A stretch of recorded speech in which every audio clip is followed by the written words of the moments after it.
Wassalamu ala rasulillah wa la hawla wa la quwwata illa billah amma ba'du. Syukur kepada Allah, selawat dan salam senantiasa kita aturkan kepada junjungan kita baginda Nabi Muhammad sallallahu alaihi wasallam. Alhamdulillah hadirin, malam ini juga masih suasana bulan Rajab, yaitu bulan yang penuh dengan keajaiban yang luar biasa, yaitu bulan yang disebut dengan Isra wal Mi'raj. Betul gitu ya? Sebagaimana di situ Allah menyebutkan, gimana tuh ayatnya? Subhanalladzi asra bi 'abdihi lailan minal masjidil haram ilal masjidil aqsa. Kalau tidak salah begitu kali ya. Lanjutannya dari salib ya nanti.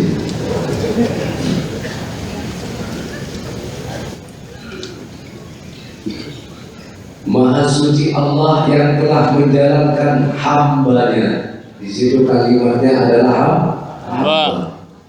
Dari Masjidil Haram, dari Masjidil Haram ke Masjidil Aqsa. Waktunya kapan? Siang atau malam?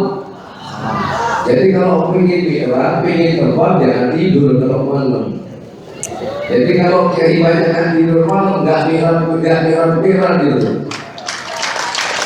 Isra doang, nggak mi'raj. Nggak naik-naik, ya naik kali digusur.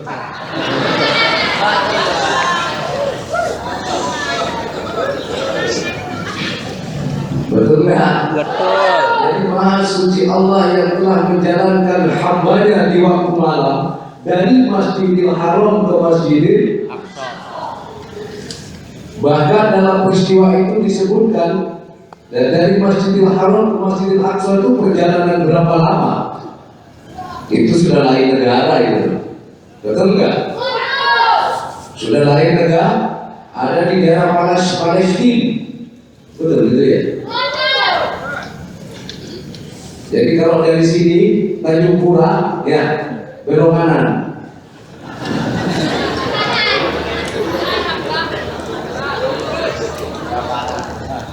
Itu hanya ditempuh dalam waktu bukan semalaman, bukan, ya. Lalu dari Masjidil Aqsa ke Sidratul Muntaha, naik lagi ke Mustawa. Bahkan dalam kisah itu diceritakan dalam riwayat, tempat duduknya Rasulullah itu kembali lagi masih hangat. Sampai kalau duduk begitu ditinggal pergi hangat kan? Hangat. Nah sampai ke kamar kecil balik lagi sudah tidak hangat lagi loh. Betul gitu. Sampai tinggal ke kamar kecil kan, balik lagi pegang masih hangat nggak kira-kira? Sudah tidak hangat. Padahal peristiwa Isra wal Mi'raj itu dari Masjidil Haram ke Masjidil Aqsa itu makan waktu berapa lama? Kalau orang biasa ke bulan saja itu membutuhkan waktu berbulan-bulan, betul nggak? Pulang balik itu berbulan, baru ke bulan. Sementara Rasulullah itu hanya hitungan detik, kalau hitungan logika ya menit. Terima nggak kira-kira akal ini? Jujur, terima nggak akal ini? Enggak. Akal tidak akan pernah terima, sampai mati akal tak akan pernah terima. Maka kalau melihat mukjizat kejadian kuasa Allah, jangan dilihat dengan akal, jangan diterima dengan akal. Yang bisa terima adalah iman, bukan akal. Kalau iman terima nggak itu? Wallahi iman Nabi terima. Nah itulah ujian terbesar Rasulullah.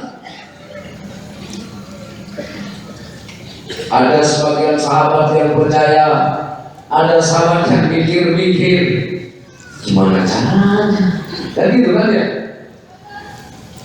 Justru orang yang pertama kali percaya dengan kejadian Isra Mi'raj itu siapa dari sahabat itu? Abu Bakar As-Siddiq. Orang yang pertama kali percaya. Sayyidina Umar aja masih mikir, betul tak itu? Tapi Abu Bakar tidak berpikir lagi ketika Rasulullah bercerita, langsung Abu Bakar itu percaya. Sehingga pernah ada satu kisah, orang-orang kafir yang tidak percaya dengan itu bertanya tentang masalah Isra wal Mi'raj, datang kepada Rasulullah, ya Muhammad, apa betul kau telah melakukan Isra Mi'raj? Betul? Dalam waktu sekejap, betul? Ya Muhammad, coba kamu angkat kakimu sebelah, diangkat. Lalu angkat lagi sebelahnya ke Muhammad. Apa kata Rasulullah? Kalau aku angkat sebelahku lagi, aku akan jatuh. Bagaimana kamu bisa ke langit, terbang ke langit, sementara kamu angkat kaki sebelahmu, kamu tidak bisa? Kalau kamu ingin menyaksikan apa yang dilakukan itu adalah suatu kebenaran, datanglah kau temui Sayyidina Ali. Diperintah menemui Sayyidina Ali. Begitu bertanya kepada Sayyidina Ali, jika kau ingin menyaksikan bahwa apa yang harus adalah benar, diunus pedangnya, disampel lehernya, baru dia percaya. Begini dulu. Betul apa enggak? Baru dia percaya bahwa Muhammad itu adalah utusan Allah. Baru dia percaya bahwa Isra Mi'raj itu adalahnya. Kenapa? Dia sudah melihat dalam kehidupan dia sesungguhnya. Betul? Nah, apa yang perlu kita kaji dari peristiwa Isra Mi'raj itu? Mungkin ketemu dengan ini, ketemu dengan ini sudah. Kalau saya sudah balik nggak hafal lah saya ya. Tapi mari kita ambil hikmahnya.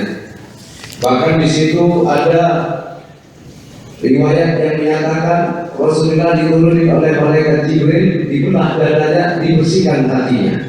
Betul begitu? Apakah Rasulullah tidak bersih hatinya? Kok masih dibersihkan? Kalau Rasulullah sendiri masih dibersihkan, apalagi saya dan sampainya. Bukan hanya hitam, karatan. Benar apa enggak? Betul. Bukan hanya hitam tapi karatan.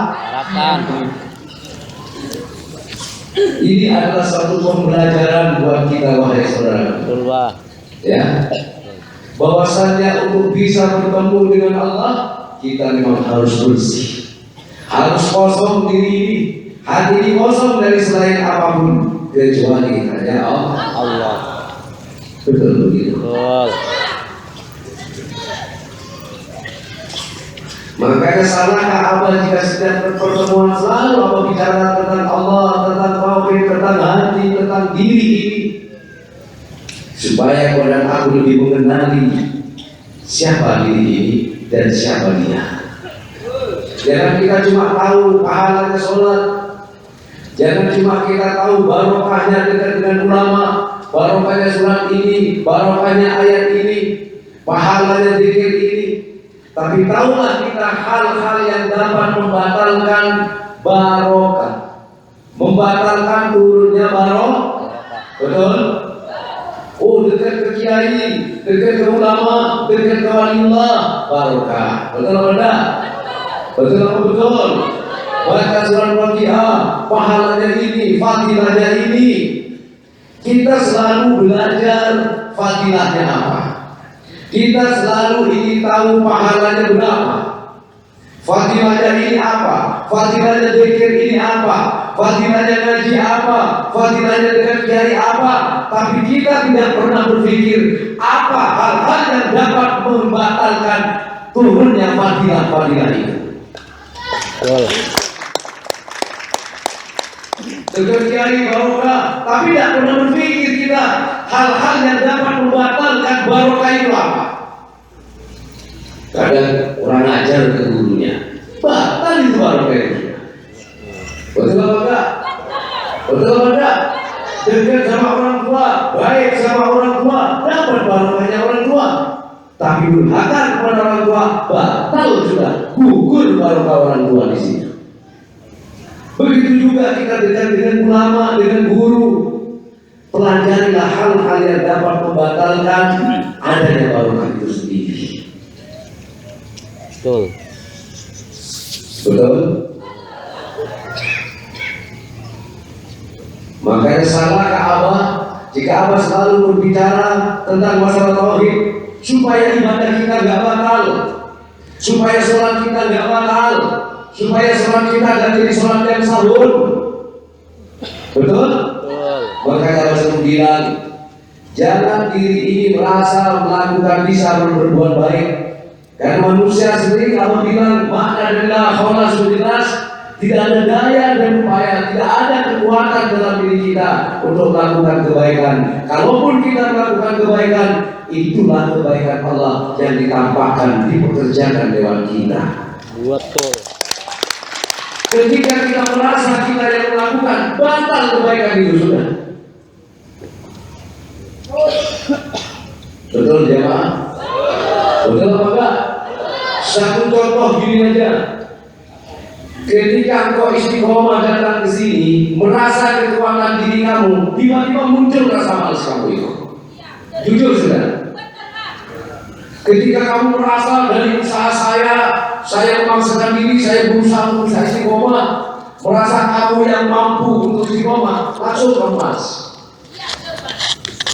Berat bagaimana? Tapi kalau kamu merasa semuanya Allah, saya tidak bisa istiqomah kalau bukan Allah yang menggerakkan saya. Saya tidak bisa datang ke Abdul Beri kalau bukan Allah yang menggerakkan saya. Ringan rasanya ibadah. Betul atau enggak? Jujur aja jujur. Betul, betul. Tapi kalau merasa diri datang ke sini karena apa? Oh, karena punya hajat, karena punya keinginan, malas kamu sudah. Tapi karena sudah dicekokin, kamu sudah merasakan. Saya saya sampaikan sejak bertemu, ingat itu. Kau tak duduk ke sini, belajar Allah yang menundukkan kamu. Rasakan itu, bahwa kamu duduk, rasakanlah Allah yang menundukkan kamu. Kamu dipekerjakan, kamu diperlakukan oleh Allah. Datang ke tempat ini, kamu hanya sebagai objek dari kerja perbuatan Allah. Ingat. Kamu melakukan sholat, kamu itu objek daripada kerja perbuatan Allah, sasaran kebaikan Allah. Maka bersihkan hati ini agar kita selalu menjadi sasaran perbuatan Allah yang baik. Betul? Betul? Betul atau betul? Setuju? Hidup jamaah menangis.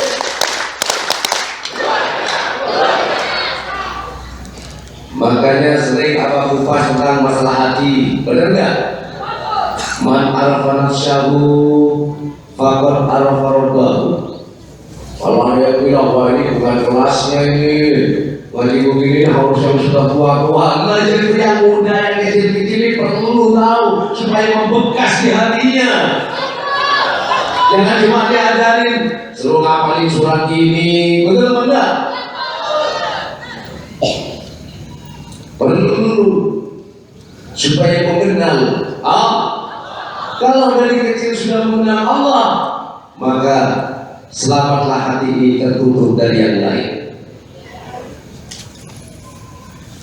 Man arafa nafsahu faqad arafa rabbahu. Betul? Betul enggak itu? Man arafa rabbahu faqad arafa qalbahu. Man arafa qalbahu faqad haqiqatu qalbahu. Gimana apa bilang? Barang siapa mengenal dirinya, dia akan mengenal Tuhannya. Siapa diri ini? Tidak usah dijelasin, diciptakan dari ini dari bukan siapa diri ini. La haula wa la quwwata. Ini dirinya. Kalau kita sudah tahu kita tidak punya daya dan kekuatan, baru kita kenal Tuhan. Siapa yang punya kekuatannya? Illa billah. Betul kan? Kenali dirimu sebagai makhluk. La haula wa la quwwata. Baru kamu akan mengenal, kamu bisa berdiri, kamu bisa duduk, kamu bisa hidup, kamu bisa berjalan karena ada illa billah. Berarti sumber kekuatan, sumber gerak kamu, sumber hidup kamu itu adalah Allah, bukan kamu. Betul? Betul? Betul. Siapa diri kita? La haula, itulah diri kita. Maka saya bilang cari guru yang la haula. Siapa guru la haula? Guru yang merasa tidak punya daya dan kekuatan. Kalau dari guru pintar banyak, guru alim banyak, tapi di dalam kealiman dan kepintarannya kadang muncul kesombongan ego yang besar-besaran. Betul. Tapi kalau guru yang nakal, apa yang mau ditonjolkan, apa yang mau dibanggakan, tidak ada lain yang dibanggakan kecuali illa billah. Makanya saya bilang, kalau mau belajar hukum jangan belajar sama saya. Itu bukan hak saya. Tapi bukan berarti saya tidak tahu hukum. Kalau mau bicara tentang masalah ketuhanan, ingin tahu tentang ketauhidan, belajar sama media dokter. Ini bagian saya. Paham ya? Setuju? Nabi Musa, Nabi Isa, ya, Nabi Ibrahim, semua punya bagian masing-masing. Bagaimana cara Rasulullah berdakwahnya, mengajak umat iman kepada Allah? Bagaimana Nabi Ibrahim mengajak umat iman kepada Allah? Saya jangan dipaksa seperti Kesarik, tidak bisa. Kesarik, Junedi.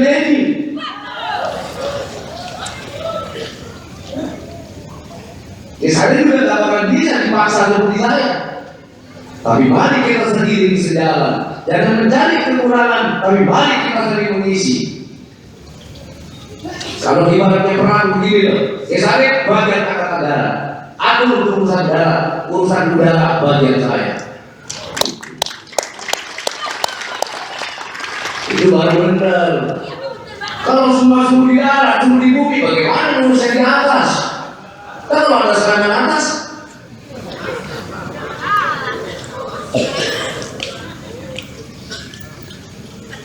betul nggak? Nih, kalau kamu belum tahu, bisa saya ngomong. Kalau kapal laut itu biasanya berjalan di mana? Di laut. Kalau saya bilang suatu saat nanti akan ada kapal laut berjalan di jalanan, percaya nggak? Percaya nggak? Kamu tidak akan percaya. Kamu tidak akan percaya. Tapi kalau saya percaya, karena saya sudah diberitahu duluan. Suatu saat nanti akan ada kapal laut berjalan di atas negeri ini. Kapan itu? Tunggu saja tanda-tandanya. Berarti bukan dia lupa, adalah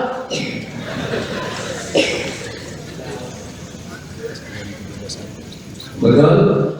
Maka di sinilah ada syariat, ada torekon, ada hakikat, ada makrifat. Sudah ayo seiring sejalan, betul nggak? Ini jalurku ya jalurku, betul nggak? Ini jalurmu ya jalurmu. Tak usah kita saling tikung-tikungan. Yuk kita ketemu di terminal di pelabuhan yang sama. Ada yang naik kereta, monggo, ayo kita ketemu di Surabaya. Ada yang naik laut, kita bisa ketemu di Surabaya. Dosa mau, jangan naik bis, salah itu sesat. Yang benar itu kereta di pusat Surabaya, naik bis saja bisa langsung dari Pulau Gadung bisa langsung ke Surabaya. Bisa dari Pulau Gadung turun dulu di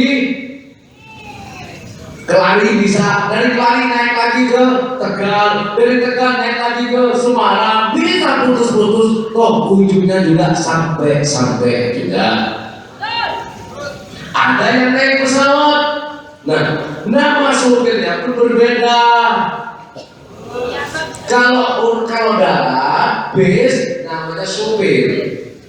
Kalau kereta namanya masinis. Kalau laut namanya nahkoda. Kalau udara namanya pilot. Terserah Anda mengikut kendaraan yang mana. Yang penting tidak usah saling menjatuhkan satu sama lain. Betul. Yang sopir, bawalah kendaraan itu dengan baik. Ikutin aturan rambu-rambu lalu lintas dengan benar, betul. Semua itu punya rambu-rambu. Udara punya rambu-rambu, punya jalur juga. Jangan mentang-mentang jangan kira di udara Di angkasa bebas enggak, kalau lewat jalur bisa tabrakan. Jadi aku orang hakikat itu gak bersyariat, salah. Semua itu punya rambu-rambu masing-masing. Tapi rambumu tidak sama dengan rambuku. Rambu-rambu di jalan tidak sama dengan rambu-rambu di kapal di atas, di udara. Kali di udara ada lampu merah, nggak ada lampu merah. Di situ diatur melalui radar, betul nggak? Tapi ada aturan, jangan mengarah ke sekian derajat bintang sekian, jangan ke sini. Nah itu ada, naikkan ketinggian sekian ribu kaki, turunkan sekian ribu kaki. Oh di depan ada angin ini, itu komunikasi langsung. Nah inilah kelebihan pilot. Pilot tidak boleh ketika pilot membawa itu, tidak boleh main handphone. Semua konsentrasi, betul nggak? Yang selalu dilihat adalah radar, selalu ada komunikasi dengan petugas bandara. Ketika dia mau turun, izin dulu. Yang beresek itu kadang supir bis berhenti ke depannya. Gak peduli yang di belakangnya, dia gak ada urusan. Yang penting selamat sendiri.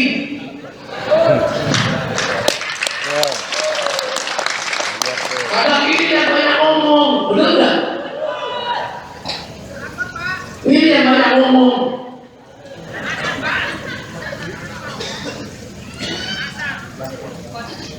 Setuju? Ada nggak kereta keretanya elektrik langsung pindah rel? Enggak. Kadang yang eksklusif, ya, yang eksekutif, kadang berhenti dulu. Kenapa? Ada yang ini mau lewat dulu. Mana yang duluan masuk di situ? Maka itulah yang dipersilakan untuk lebih dulu. Oh ini kereta ekonomi, tidak masalah yang ekonomi lewat duluan. Yang eksekutif kadang dia berhenti dulu. Kadang yang ekonomi berhenti, eksekutif monggo lewat duluan. Ini masinis. Kan itu juga pakai konektor, betul nggak? Betul. Pakai konektor itu. Mau masuk stasiun sekian kilometer sudah dikabarin. Nah sekarang yuk kita sama-sama kiai deh. Kita sama-sama kiai ini. Tinggal kamu pikir-pikir sendiri. Kamu sopir, masinis, nakoda, kamu pilot. Pikir-pikir sendiri. Kalau memang kamu merasa sopir, dan udahlah, jadilah sopir yang baik. Dilarang bicara dengan sopir. Sopir jangan banyak ngomong, konsentrasi ke depan.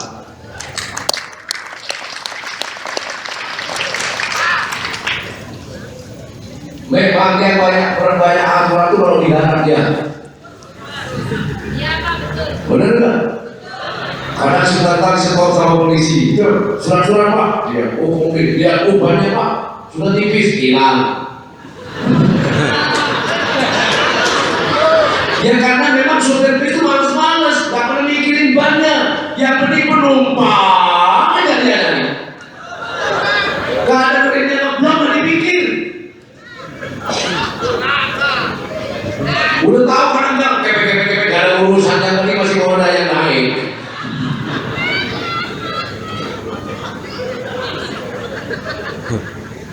Oh, pokoknya yang penting bis saya nggak jalan mundur gitu. Betul nggak? Betul? Nah, pertanyaannya, lebih banyak mana kecelakaan di udara, di laut, kereta, dan darat? Darat. Iya. Ternyata yang lebih banyak nabrak itu yang darat. Gara-garanya rebutan penumpang.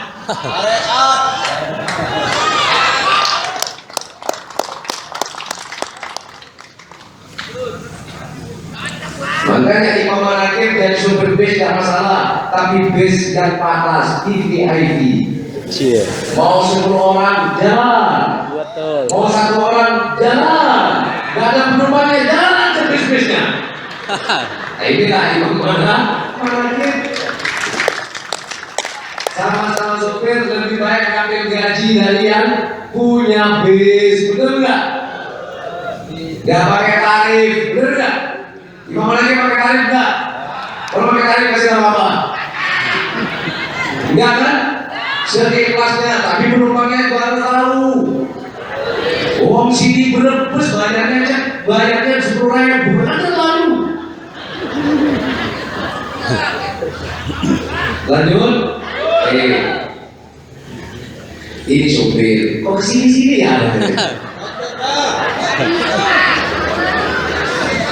Di sini komplit sebenarnya ya. Pilotnya ada, sopir bisnya ada. Betul enggak? Betul. Komplit sudah.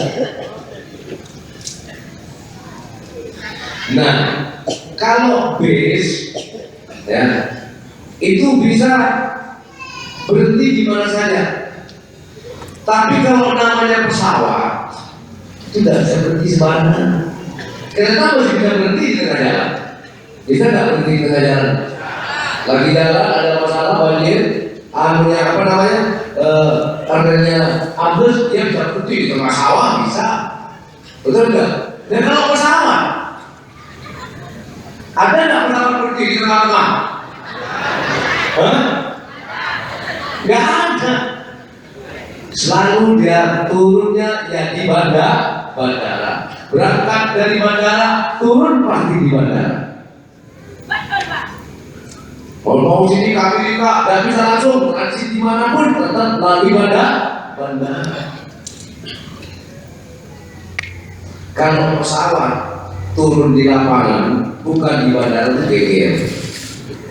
Geger kan kira-kira? Geger. Jadi wajar kalau mengajar di sini ini di lapangan. Ada yang mau mengajar di lapangan ini wajar di bandara. Di bandara, sopirnya pilot. Betul nggak? Ini susah main.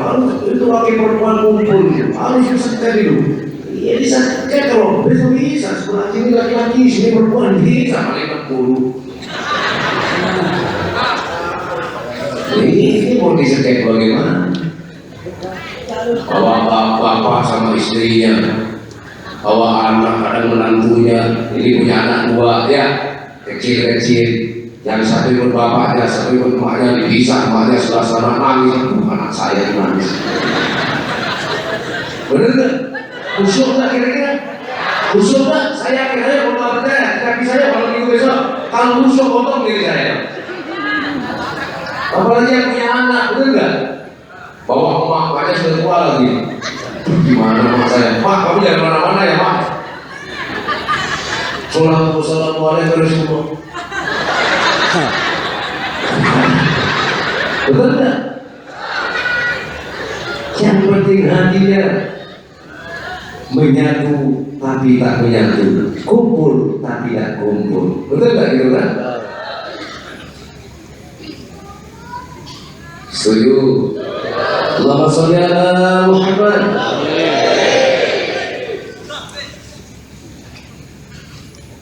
Pernah waktu itu Pak Hatta Rajasa pas kesini waktu itu Mas Menko, ya Menko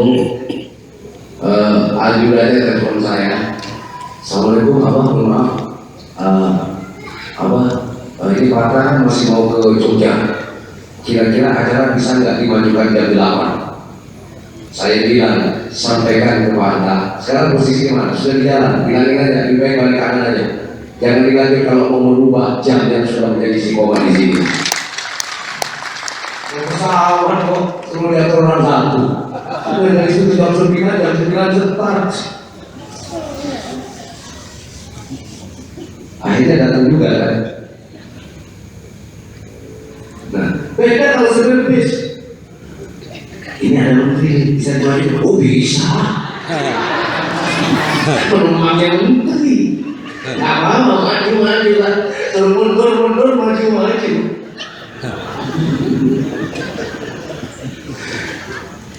Bener nggak kira-kira? Betul nggak? Tapi kalau menteri naik pesawat, Parwan Jafar pernah marah-marah itu lantaran ketinggalan pesawat, betul nggak? Itu menteri juga, kalau pesawat nggak peduli, kamu menteri mau apa? Jadwal saya terbang. Sebab kalau lain terbang saya nggak terbang, ini bisa jadi masalah besar. Kalau bisa tidak bisa dimajukan. Ini penumpangnya masih 10, tidak ada menteri, nggak apa-apa kalau menteri. Ini kan melebihi dari 100 orang menteri. Ya.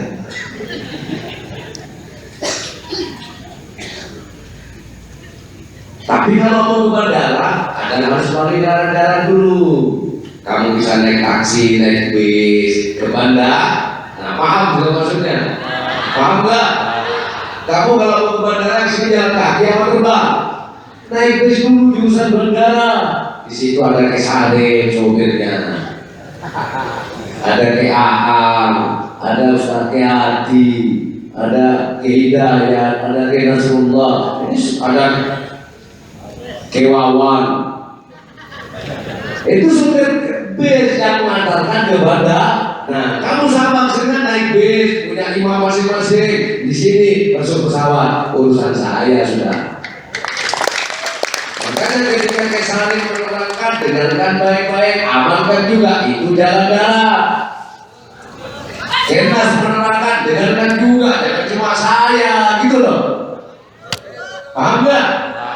Jangan lantas ketika saya bicara semua yang lain lewat, tidak, sama-sama dengarkan, inilah jalan daratnya. Begitu sudah giliran saya, ini urusan terbang sudah. Kalau ini melewati gunung dan lautan, makanya kalau terbang, HP dimatiin, ini mengganggu komunikasi dengan bandara. Mengganggu, jangan ada HP yang menyala, kan gitu kan? Kenapa? Ini mengganggu apa namanya? Hah? Oh, mengganggu navigasi. Gak boleh, harus dimatiin semua. Beda kalau di darat, kalau pakai website, yang dibagi sendiri. Kadang sopir akan kunjungan. Ntar dulu lama, ini sama bapak lupa manggil. Berantem dengan sama keluarganya. Betul? Lanjut. Makanya inilah yang abang katakan. Kalau abang bicara soal masalah ketahuan masalah ini menggafak abang, tapi jangan abaikan semua yang berbicara di sini. Misalnya ketika saling menerangkan tentang bab sholat, ikuti, dengarkan baik-baik, amalkan dalam kehidupan sehari-hari. Benar? Benar enggak?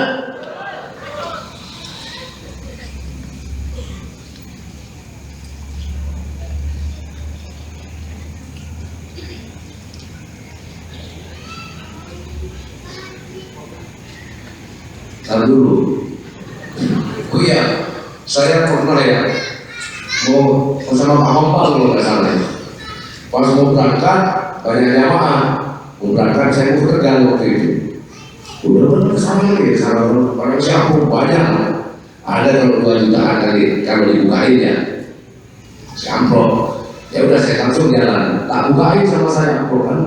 Tapi uangnya 50-an, cepean, alhamdulillah gak ada puluhan ribunya, 50, cepet gitu. Nah, jadi saya lupa, karena gak keren ya. Kan saya buang bungkusnya ya, uang mas saya. Nah, satu ketika, ini Pak Bambang, buat Pak Bambang ini tadi. Uangnya itu mau saya kasih, ternyata uangnya gak ada, yang ada bungkusnya. Berarti yang kebuang tadi itu duit saya kebuang. Jadi duit yang dibuang, amplopnya saya tinggal. Berarti yang belakang mikir, ini orang kaya banget uang dibuang. Apa-apa bener, apa-apa dulu ya. Yang bungkusnya jadi pas mau berangkat banyak jamaah salaman. Nah, dibukain saya lumayan apa-apa sebenarnya buat tambah-tambah makan yang bensin. Jadi banyak dibuang. Begitu mau hitung ada berapa? Oh, mana duitnya tadi? Ini kok tinggal tempatnya. Berarti duitnya sudah kebuang gitu. Wah, belum rezekinya Pak Bambang ini. Mungkin yang belakang mikir tadi, ini orang kaya pun dari buang-buang. Berarti kan tidak connected gitu ya. Sebenarnya sayang juga saya. Saya kalau bagi orang itu kan ada suatu kesenangan tersendiri. Saya merasa senang banget jika saya bisa berbagi. Cuma satu ketika saksinya Haji Batin, saya pegang uang itu 100.000 gocapan 2 atau di Gunungan Saru masih di Cibitung. Saya kadang ke Dulu saya tinggal di studio ya, studio kan pakai sepeda saya gitu kan. Terus uang saya tuh hilang, 100.000 hilang. Saya ada 10 kali bola balik saya di lapangan itu. Akibatnya kan, nyari apa ya? Nyari apa ya? Uang saya hilang sih. Cepet, ketawa dia kan? Kenapa sih? Uang jutaan dibagiin, nggak ada masalah. Uang cepet hilang berapa nih? Dicari gitu. Kenapa? Karena nggak jelas larinya kemana. Kalau jelas kan enak, bener nggak? Cepet dicari, pulang balik ada 10 kali saya. Sampai santri, kok kaki duit kok ada uang 100.000 hilang saya. Kalau yang ketemu ambil sudah. Ya nggak ketemu hilang di jalan. Kadang berpikir, ini saya termasuk lengket dunia apa enggak sih gitu loh. Cepet saya cari, ini tidak saya bang, itu enteng badannya. Mana yang benar-benar? Cepet saja, ada 10 kali saya bolak-balik. Sayang gitu. Oh ini manusianya, betul nggak? Lanjut. Semoga yang mau itu jadi orang kaya semua ya. Minimal anakku semua jadi orang yang kaya. Kaya iman, kaya ibadah, Amin. ya. Kaya hati, Amin. kaya cinta, Amin. kaya saudara. Amin. Kaya harta kalau miskin saudara, kaya apa ya, betul nggak? Betul. Kaya harta kalau miskin saudara, kaya cerita semua. Jadi tadi kembali lagi, man arafan nasau fakar bahu, nanti ada takholi, ada tajadi. Saya terangkan besok malam juga malam minggu Kliwon aja, jangan sekarang. Biar dengar semua. Jangan kaitannya dengan man arafan nasau fakar bahu, man arafan bahu fakar arafan bahu. Ada kaitannya nanti. Kenapa nggak sekarang? Saya pikirnya besok.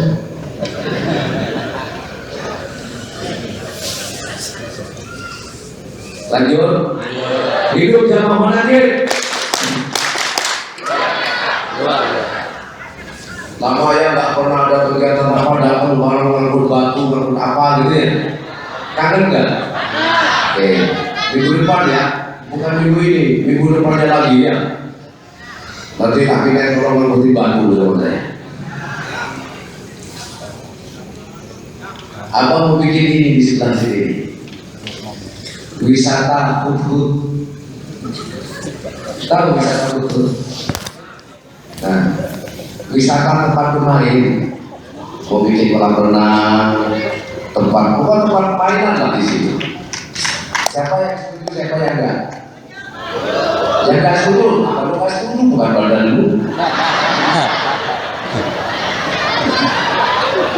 Jadi gini kan, kenapa saya bikin itu? Boleh saya tahu, boleh saya ceritakan. Saya pikir santri saya sudah besar-besar, ya. Ini sudah waktunya untuk nikah, gitu kan ya. Saya kumpulkan, nah sini kumpul, yang belum saya kumpulin. Kamu sempat terjadi kawin, nikah. Tapi kalau kamu punya penghasilannya tetap itu, rasa hati saya itu kok gimana? Kamu sudah nikah keluar di sini kok kayak teman-teman yang lain keburu kawin, saya tanya kerjanya apa, dagang ini. Sedih gitu dia, tahu ini kan mainan anak-anak kecil. Saya tanya, di mana sekarang? Di kampung apa? Usaha apa? Dan mainan apa? Ini. Saya bilang, kamu dulu capek di ulama. Jadi kamu sudah. Kenapa sudah bilang? Ya. Habiskan penderitaanmu di sini sampai tidak ada lagi penderitaan, tinggal nyusulnya yang akan datang melalui kamu.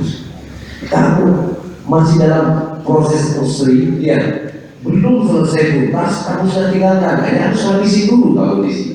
Tapi apa-apa, itulah takdir kamu. Nah, makanya yang tersisa ini saya ngobrol-ngobrol. Setuju nggak kalau saya bikin di sini tempat main? Saya bilang ada kolam renang, ada macam-macam lah saya bilang. Nah, nanti yang kelola kamu nanti saya bilang. 40. Jadi kalau masuk sebulan 100 juta, 60 jutanya buat kamu, bagi-bagi 40 jutanya buat pondok. Kamu gak dikasih, tapi dari hasil itu. Gimana kira-kira yang masuk itu? Khusus jamaah manakib gratis masuk. Tapi di dalam warna bayar bro. Kalau masuk semua orang-orangnya gak mau masuk.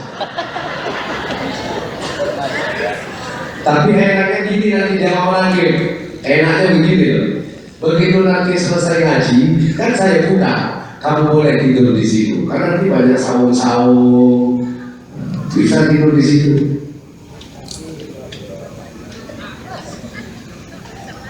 Bagus nanti tempatnya, sudah saya gambar. Jadi untuk perempuan renangnya sendiri, untuk laki-laki sendiri. Jadi kalau renangnya nanti Mayohana ini saya buka nanti dari jam 8 pagi sampai jam 12 malam. Oh benar. Malam juga saya buka.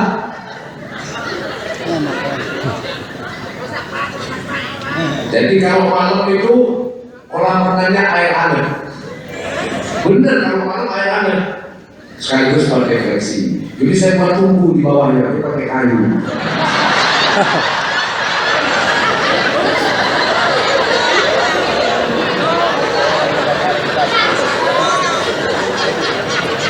Inilah jamaah. Daripada kamu kemana-mana, mendingan ke sini bawa anaknya ya. Nanti setiap hari abah di situ. Jadi siapa yang mau ketemu abah, masuk baru ke situ. Nanti abah bikin gedung bioskop lagi.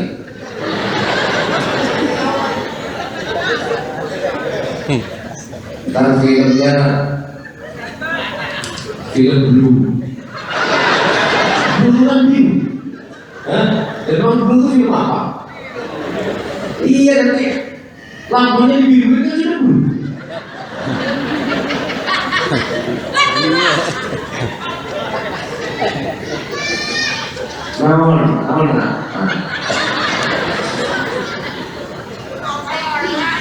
Jadi kalau nanti hari Sabtu, khusus hari Sabtu itu gratis masuk, nggak terbayar. Udah mana? Tapi kalau mau naik kereta ya bayar, ada kereta juga. Ada kereta, tapi khusus nanti jamaah manakib itu ada kartu khusus. Masuknya gratis, pulangnya bayar.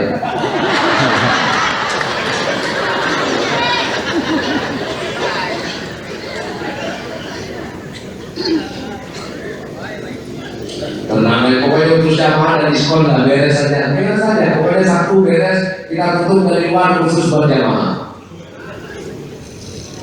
Tinggal dikasih kotak amal aja di depan ya.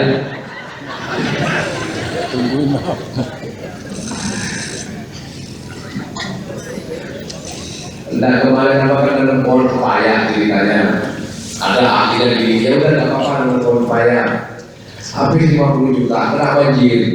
Tenggelam lamanya, pepayanya. Sedih juga. Alhamdulillah, ini satu berita bagus ya. Sini santri sini Surya sama teman-temannya Taufik juga kan bikin pupuk, namanya pupuk ambatan organik.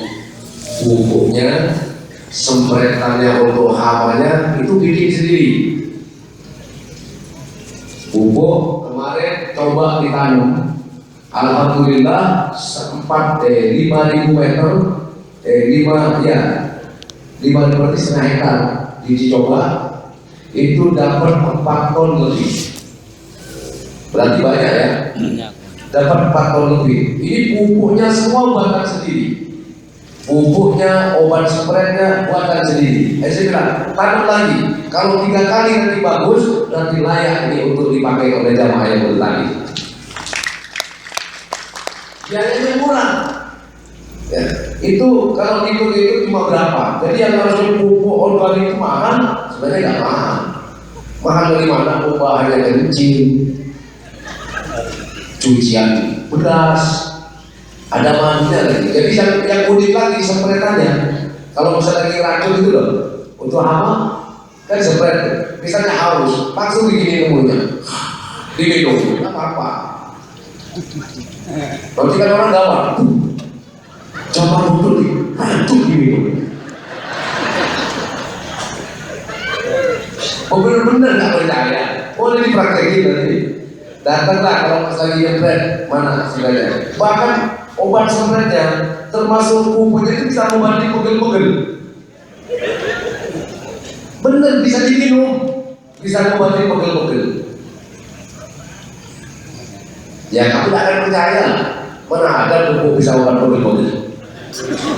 Bisa diminum pupuknya. Alhamdulillah. Jangan dijual, digiling aja saya bilang. Nah, yang namanya beras organik itu mahal kan? 1 liter nyampe berapa? Hah? Bisa 20.000 lebih ya?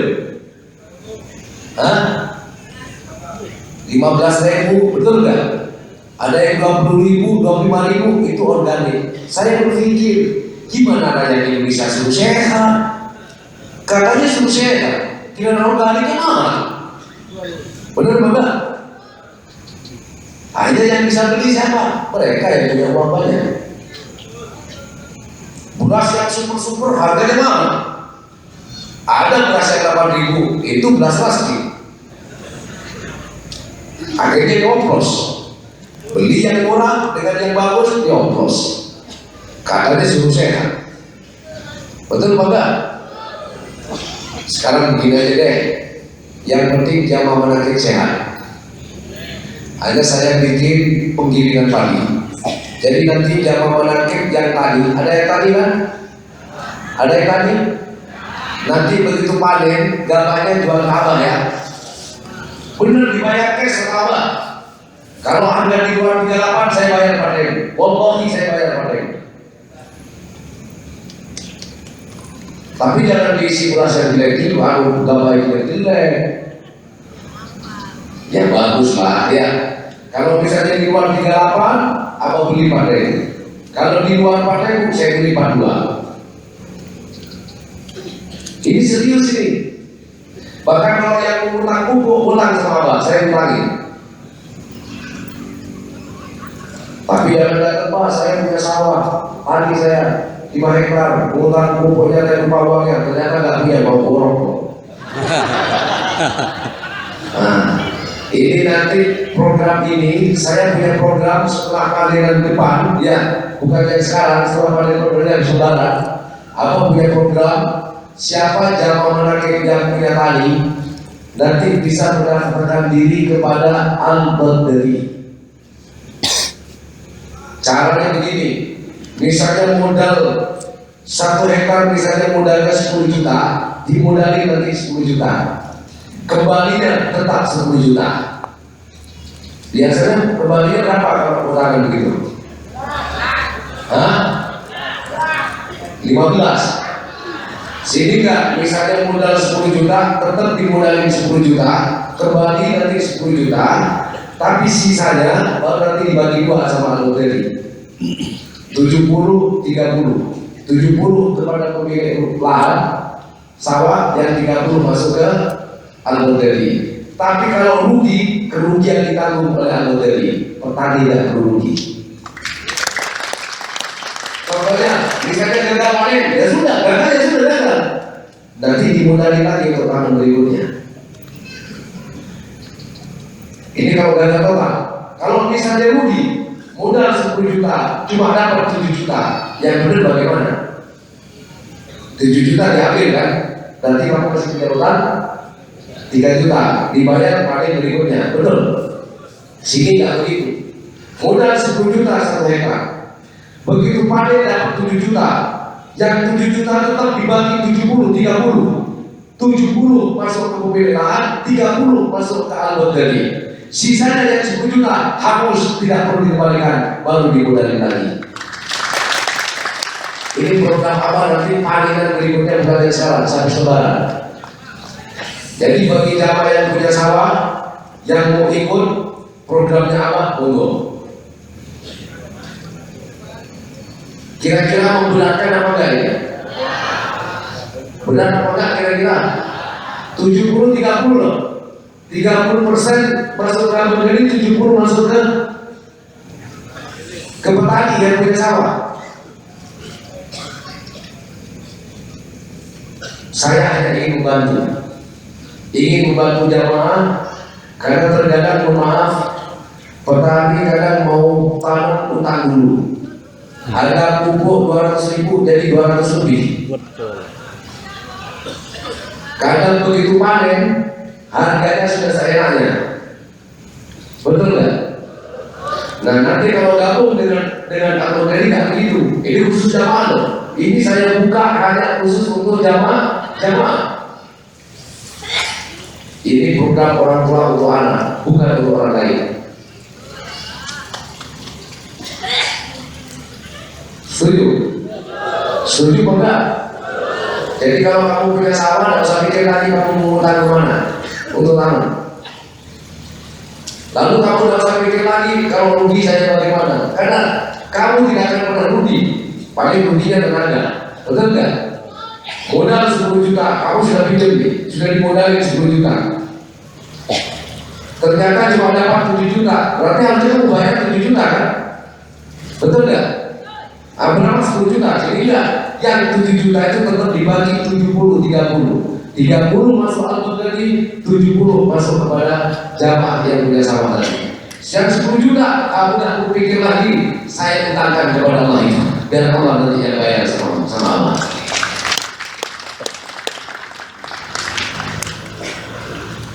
Gapanya bagaimana Pak? Harus dijual ke apa? Oh enggak, bebas. Mau dijual kemana pun silakan, cari harga yang termahal. Paham gak? Cuma apa memberikan harga terendah 4.000 rupiah. Jadi kalau harga ada yang mau beli di atas 4.000, silakan kamu jual ke yang lebih dari 4.000. Tapi kalau semua nawar di bawah 4.000, bawa kepada Allah, akan saya beli dengan harga 4.000. Enak tak itu? Enak apa enggak? Siapa yang tidak setuju? Yang setuju siapa? Yang tadi loh. Kalau kamu yang tadi setuju yang percuma. Siapa yang setuju yang tadi? Enggak ada yang setuju ya? Ya udah, makasih.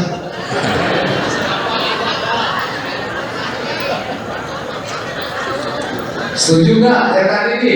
Setuju. Tapi bukan sekarang, nanti habis lebaran, pas panen setelah panen yang sekarang. Tapi dicek dulu, gak ada ujuk-ujuk saya, merasa berdiri. Saya punya sawah sekian hektar, boleh dicek dulu mana sertifikat apa, fotokopi surat tanahnya. Ya siapa aja bisa, saya 5 hektar, kali 10 juta, 50 juta itu modalnya gede ya. Hah?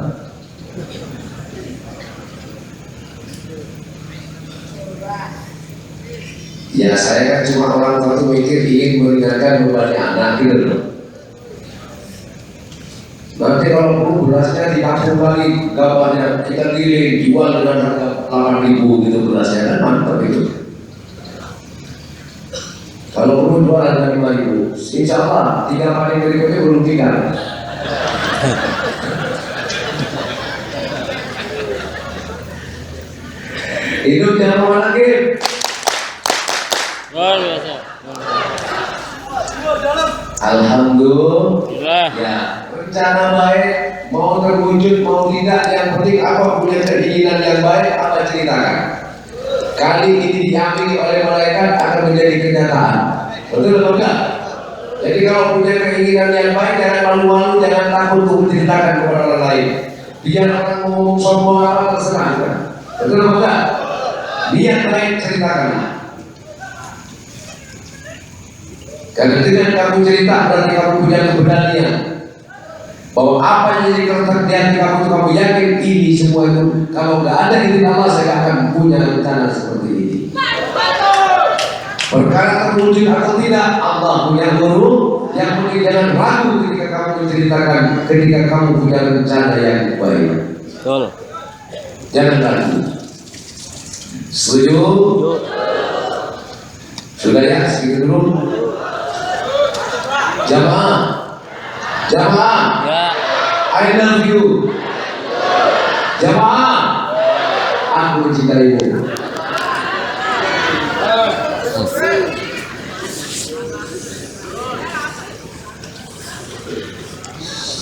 Jadi dulu ya. Kesannya sudah jadi dulu. Biar semangat. I love you. Assalamualaikum warahmatullahi wabarakatuh.